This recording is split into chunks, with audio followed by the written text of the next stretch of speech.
Ang PPA naman mga kabrigada may paalala sa mga pasahero ng barko ngayong Semana Santa.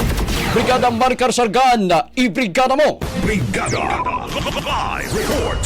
Nagpaalala ang Philippine Ports Authority sa mga pasaherong sasakay ng barko ngayong Semana Santa na iwasan ang pagdadala ng mga bagay na maaaring makaabala sa kanilang biyahe. Sa Bagong Pilipinas program, sinabi ni PPA spokesperson Eunice Monte, kabilang sa mga dapat iwasang dalhin ay ang matatalas na bagay tulad ng kutsilyo at balisong, pati na rin ang mga delikadong gamit pang kusina gaya ng pansindi ng kalan at lighter.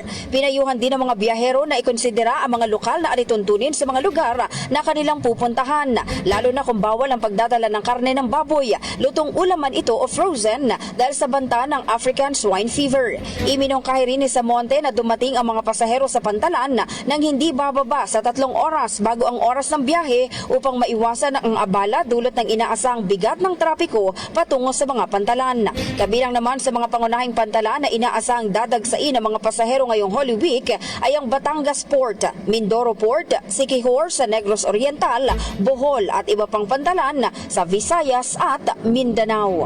In the heart of changing lives, ako si Brigada Maricar Sargan ng 105.1 Brigada News FM Manila, The Music and News Authority. Brigada Balita Nationwide. Ang bahaging ito ay hatid sa atin ng Mom's Love ES1 Capsule. Simulang tuparin ang pangarap ng iyong anak. And stunting now,